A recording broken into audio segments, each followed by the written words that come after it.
Bonjour à tous, vous êtes bien sur les chaînes Julien Didier Garofalo. Merci beaucoup de me rejoindre. Donc aujourd'hui il va y avoir plusieurs sujets. Tout d'abord, je vais parler de monsieur Richard Boutry qui a fait une vidéo assez importante, qu'il était dégoûté, donc il a abandonné la Une TV.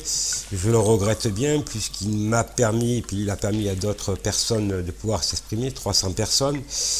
Il a relevé les mêmes problèmes que moi-même j'ai relevé il y a quelque temps, et à plusieurs reprises, notamment les divergences, que chacun voulait jouer son petit chef.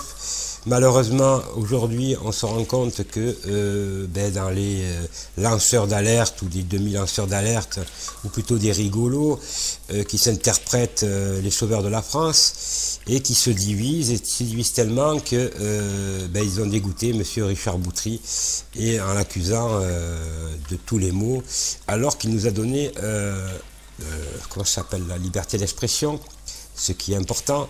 Très peu l'ont fait. Il a été courageux, je le regrette, j'espère qu'il reviendra sur sa décision, mais pour l'instant, ils sont arrivés à tellement à le dégoûter qu'il a décidé de stopper pour quelque temps. Je voudrais aussi venir un instant sur le professeur Fortillan, puisqu'il y a quelques nouvelles que nous avons eues, Frédéric Chaumont, d'autres personnes, et ça s'est pas passé du tout comme certains le prétendent, ou l'ont prétendu dans des vidéos.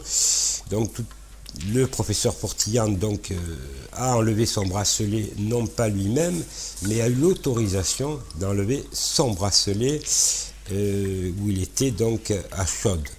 Je tiens à préciser que ce n'est pas lui qui l'a enlevé. Il devait donc retourner sur Poitiers et là, effectivement, avec l'accord de la gendarmerie, il devait redemander un bracelet pour le modifier, donc parce qu'il était dans une autre région. Alors certains ont voulu faire courir des bruits à son encontre qu'il avait lui-même enlevé son bracelet, ce qui est faux.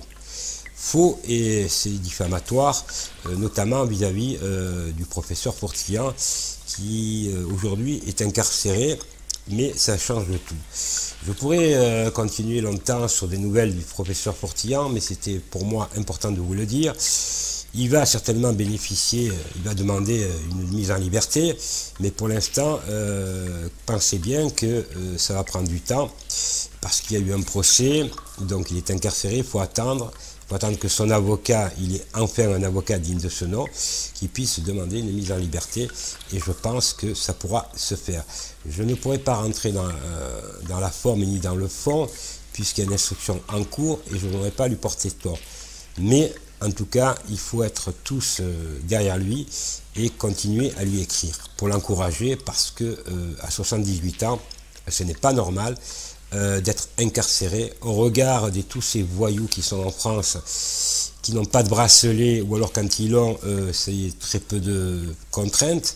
Et un homme de 78 ans se retrouver à la santé, et il faut savoir qu'à la santé c'est toute la petite racaille, donc c'est pas de son âge à être incarcéré, surtout qu'il y a une loi en France notamment qui précise bien qu'à un certain âge on peut bénéficier d'autres mesures, et j'espère que la juge d'instruction pourra le faire, plutôt le juge d'application des peines, puisque c'est la juge d'application des peines qui décide de sa sortie. Voilà, donc continuez à écrire, continuez à aller sur la plateforme, sur les plateformes notamment de monsieur Fortillan avec Frédéric Chaumont, et sur la chaîne consacrée à professeur Jean-Bernard Fortillan. Et on vous indiquera un peu plus de nouvelles, mais c'est difficile parce qu'il y a le secret de l'instruction et on ne voudrait surtout pas lui porter tort. Ensuite, je vais venir un instant sur les plaintes que j'ai donc déposées à l'encontre de magistrats francs-maçons. Donc ça va de plus en plus vite, puisque j'ai décidé de déposer une autre plainte à l'encontre d'un juge d'instruction connu en France, monsieur Franck Vaux, qui, je le montre là, dans un document, avec deux autres juges d'instruction déjà que j'ai cités, M. Morgan et M. Ludovic Leclerc, qui ont pris des fausses déclarations, qui ont diligenté à mon encontre, vous le savez, pas tous, mais un mandat d'arrêt international. Et c'est la chambre d'instruction qui leur a donné tort en me libérant, mais surtout dans des attendus fracassants qui prouvent bien que c'est un procès politique qu'ils me font, et surtout que ce sont des griefs, comment dirais-je, incitation à la haine, diffamation. Donc ce sont des termes juridiques qu'ils emploient simplement quand on est des opposants politiques en principauté de Monaco. Donc il y a beaucoup de plaintes et j'irai jusqu'au bout. Et c'est ceux et celles qui pensent un instant, ces magistrats, ces quelques magistrats, me mettent la pression, ils se trompent systématiquement, je mets des plaintes. J'ai ici, je vais vous le montrer juste simplement, 800 pages de procédures inédites, cotées, que la principauté de Monaco ne voulait pas me donner, et que c'est donc la chambre d'instruction d'Aix-en-Provence qui m'a donné tous ces documents. Ces documents, je vais les publier, et qui prouvent bien que dans ce dossier manque des pièces intentionnelles, comme ça veut dire que les magistrats ont intentionnellement oublié, on va dire, ce mot encore gentil, de mettre des pièces pour ma défense. Et heureusement que les magistrats d'Aix-en-Provence, dignes de ce nom, honnêtes, se sont rendus compte de ce dossier fallacieux et m'ont libéré avec des attendus foudroyants. Et puis, je voudrais dire, ceux qui attendent les informations sur les francs-maçons, donc j'ai décidé de rendre public ces dizaines de milliers de pages qui vont apparaître dans une vidéo qui va s'appeler tout simplement « Tempête sur les obédiences ». Et vous aurez un lien, et je vous invite donc à télécharger dès que la vidéo sortira lundi pour en avoir l'exclusivité. Faites vite parce que ce sont des pièces uniques, et partagez-les parce que là c'est pas du lourd, c'est du très lourd, ce qui prouve bien que les francs-maçons en France sont bien des voyous, c'est bien le cancer de la France et du monde, et c'est surtout eux qui veulent, avec l'ordre mondial, puisqu'ils sont l'ordre mondial, c'est la franc-maçonnerie, qui veulent nous exterminer. D'ailleurs, je crois que le cadre avec que je vous ai donné, donc avec un cercueil, c'est clair, net et précis. Si vous n'avez pas compris qu'ils veulent nous dégager, c'est qu'alors vous n'avez pas compris. Alors il faut à un moment donné se rassembler et arrêter de faire ces manifestations qui ne servent à rien, une fois pour toutes, pour bloquer Paris, parce que tous les jours nous en apprenons. Et je crois que Frédéric Chaumont, dans sa vidéo qu'il a faite aujourd'hui et qu'il va publier demain samedi, est assez clair là-dessus. Donc je crois qu'à un bout d'un moment, si tous les jours on nous raconte qu'on veut nous donner, comment dirais-je, nous suspendre les libertés, c'est qu'il y a bien une raison. Si il y a comment dirais-je, toute cette peur qui veulent faire naître en nous, c'est pour, je crois très sincèrement, vraiment nous enlever du milieu.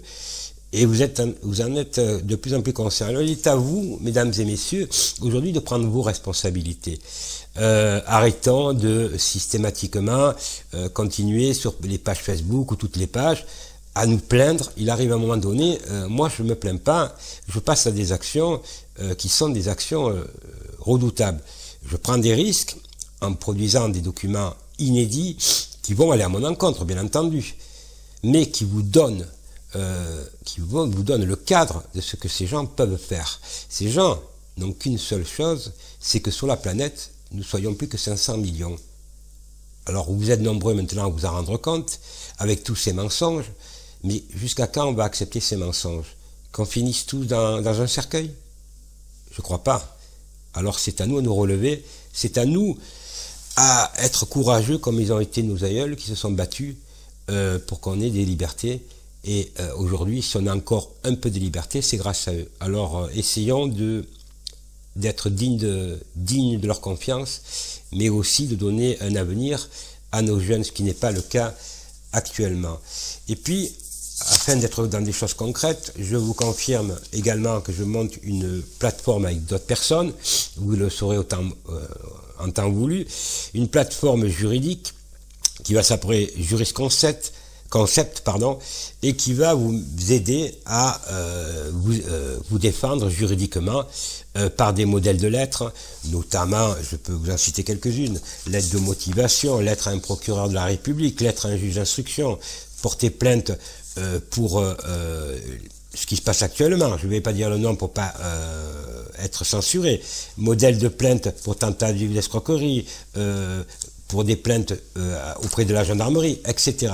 Des modèles de lettres qui vont vous permettre de vous défendre, parce qu'aujourd'hui, le problème qu'il y a, c'est qu'il est normal que vous n'êtes pas dans le juridique et que vous avez besoin d'aide. Donc cette plateforme elle sera ouverte 7 jours sur 7. Vous pourrez donc avoir des conseils par vidéo, des changements de texte de loi et tout ce qui va pour vous aider et pour que vous ne soyez pas spoliés dans vos démarches, autant administratives, judiciaires, etc., etc.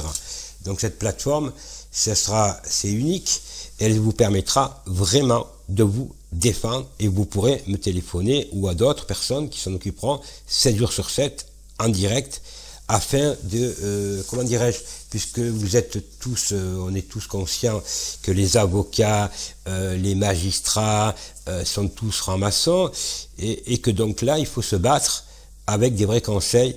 Et c'est pas en allant chez des avocats qui vous cachent des pièces, notamment, vous êtes des millions à souffrir de ces injustices, donc vraiment à préparer le terrain, et là on peut le faire. Voilà, ça c'est du concret, et j'aimerais que concrètement aussi, nous puissions avoir une date fixe, et enfin, que tout le monde se rassemble, que ce soit les gilets de la colère, ou ce que vous voulez, ou les gilets de la démocratie, mais on ne peut pas laisser les choses comme ça, quand on voit ce qu'ils ont fait à nos personnes âgées, ce qu'ils veulent faire à nos jeunes actuellement, aux moins jeunes, et puis pourquoi pas, dans quelques temps, ils nous mettront peut-être une puce, si ça continue comme ça, dès la naissance, et circuler, il n'y a plus rien à voir. Alors c'est à nous à prendre les choses en main.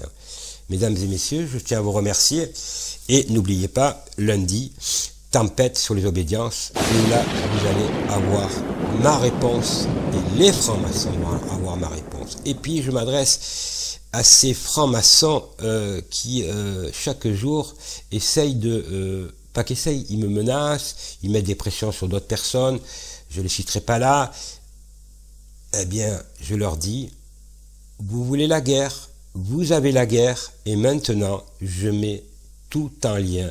Et surtout, quand on apprend que l'avocat, monsieur Lacoste bien entendu, avocat parisien qui fait des fausses factures, qui fait plus que des fausses factures, blanchiment d'argent, avec ses petits copains de Monaco franc-maçon de nationalité française, je voudrais dire au parquet de Paris, au procureur de Paris, qu'il est temps qu'il ouvre une information judiciaire pour association de malfaiteurs en bande organisée, blanchiment d'argent, fausses factures, etc., etc. Ces gens-là, ce ne sont pas des voyous, ce sont des criminels. J'ai ici des documents que j'ai déjà produits et qui sont imparables. Ça veut dire que ces gens-là, ça magouille à tout va, dans les tribunaux, avec des avocats, avec des magistrats, et vous, si vous demain vous dépassez, ou comment dire, vous brûlez un feu rouge, ou vous n'avez pas le masque, on vous met en prison. Vous voyez, c'est ça le problème en France. Alors, aujourd'hui, plus que jamais, il faut interdire la franc-maçonnerie. Et si je produis ces documents, c'est que c'est trop grave ce qui se passe. Je sais que vous savez que les francs-maçons, ce sont des voyous, ça vous le savez, mais pas l'étendue. Et dans ces documents que vous allez avoir en ligne lundi, regardez-les bien. Regardez. C'est pas des voyous, ce sont des criminels. Et aujourd'hui, ce qui se passe en France et dans le monde, hein, puisque les peuples on souffre de la même chose, hein, de la dictature, et surtout de nous dégager, de nous de nous enlever du milieu, alors oui, mesdames et messieurs, il devient urgent d'être courageux, par exemple comme cette dame en Guadeloupe, qui a interpellé le ministre Lecornu, qui a fait preuve de courage. Je voudrais dire à cette dame, madame, si on était tous comme vous, le monde irait beaucoup mieux. Parce que vous avez montré déjà des connaissances juridiques, alors que vous êtes une simple infirmière, si je crois avoir bien compris, mais vous êtes battu bec et ongle en Guadeloupe pour dire stop. Et vous avez été grandiose. En tout cas, merci, parce que c'est un territoire de la France, la Guadeloupe, au même titre que la Martinique. Et bravo pour ce courage, parce que là, vous avez tapé très fort. Et s'il n'y en avait que 1 million comme vous, eh ben, on n'en serait pas là. On reprendrait nos libertés, et assez des mensonges qu'on entend de M. Castex, Véran, Macron et toute cette clique. Voilà, merci beaucoup à tous de m'avoir écouté, mais je vous donne donc rendez-vous lundi. Passez le message, abonnez-vous à toutes les chaînes, parce que nous souffrons effectivement d'une censure de plus en plus terrible. On ne sait pas d'ailleurs si demain ils ne vont pas nous couper les internets et tout. Donc avant qu'on en arrive là, allez-y, partagez, et surtout, n'oubliez pas de bien regarder le fichier et d'appuyer, parce que ce sont des pièces uniques. Merci à vous tous, bonne journée et à la semaine prochaine.